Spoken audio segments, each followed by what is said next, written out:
E aí, pessoal, tudo certo? Mais um episódio do Descomplica Direito. Superior Tribunal de Justiça decide que não houve estupro entre homem de 20 anos e menina de 13 anos.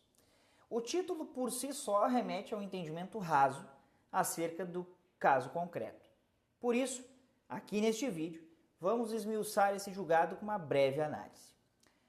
A regra que impede a reanálise de provas em recurso especial, bem como a aplicação dos princípios do grau de afetação do bem jurídico, ou seja, princípio da ofensividade penal, e da relevância social do fato, serviram de fundamento para a sexta turma do Superior Tribunal de Justiça, por maioria, confirmar decisão de segunda instância que absolveu um homem acusado de estupro de vulnerável.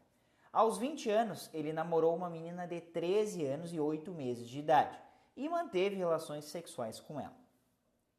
De acordo com o processo, os fatos chegaram ao conhecimento da polícia após um desentendimento entre a então adolescente e sua mãe.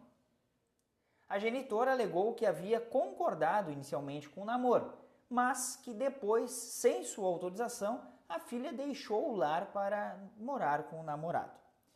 Para o Tribunal Estadual, que confirmou a absolvição decidida em primeiro grau, apesar da redação do artigo 217-A do Código Penal, o caso apresenta peculiaridades que impediam a simples aplicação do tipo penal.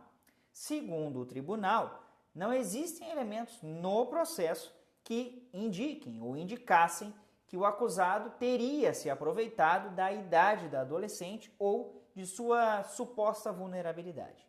Situação que, na visão da corte, deveria ser ponderada para evitar uma condenação desproporcional e injusta de pelo menos 8 anos de prisão. Nesse ponto, destaca-se algo muito importante. A vulnerabilidade da adolescente restou relativizada em face do contexto apresentado nos autos. Ainda segundo a Corte Estadual, a jovem foi ouvida em juízo aos 18 anos de idade e mesmo naquele momento, naquela oportunidade, nem ela nem sua mãe relataram que a situação lhe tivesse causado qualquer abalo. Em sede de recurso especial ao STJ, o Ministério Público alegou que, sendo incontroverso, o homem teria mantido relações sexuais com menor de 14 anos.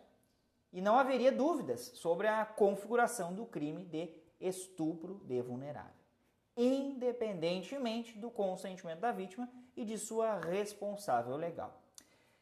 O relator do recurso, ministro Sebastião Reis Júnior, explicou que, no entendimento do tribunal local, embora o relacionamento tenha terminado depois de 2 anos e meio, o acusado e a suposta vítima constituíram família durante esse período, de modo que a conduta do homem não é compatível com aquela que o legislador buscou evitar.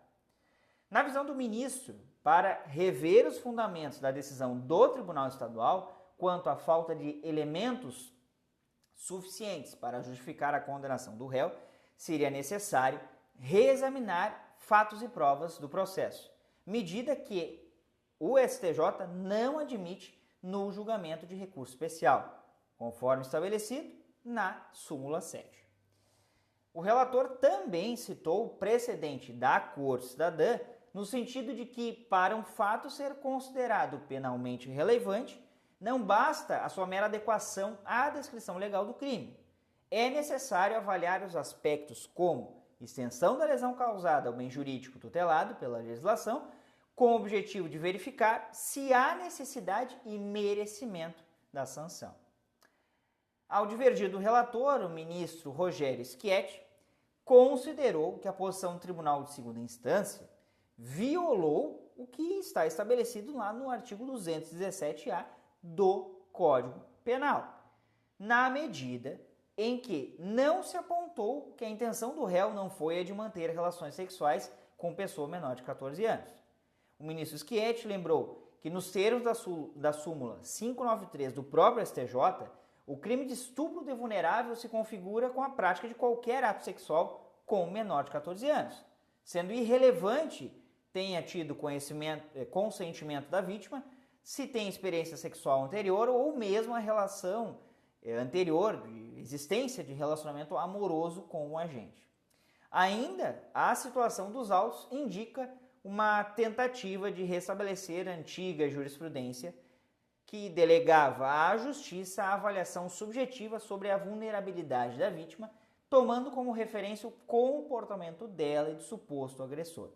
De acordo com o ministro Schietti, contudo, essa vulnerabilidade não pode mais ser relativizada, pois tal fato violaria toda a evolução legislativa e jurisprudencial de proteção a crianças e adolescentes. Pessoal, nesse caso, nessa situação, estamos diante de um caso complexo em que o STJ analisou o contexto apresentado nos autos. É fato que o artigo 217-A do Código Penal prevê a conduta praticada como estupro de vulnerável.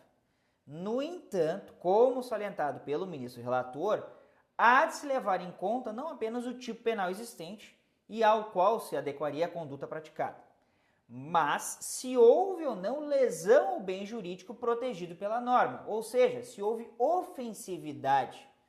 No mesmo sentido, a análise do recurso especial esbarra na reanálise probatória, algo vedado pela súmula 7 do próprio Superior Tribunal de Justiça.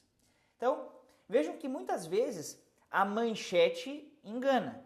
A manchete é muito rasa para dizer o contexto dos autos.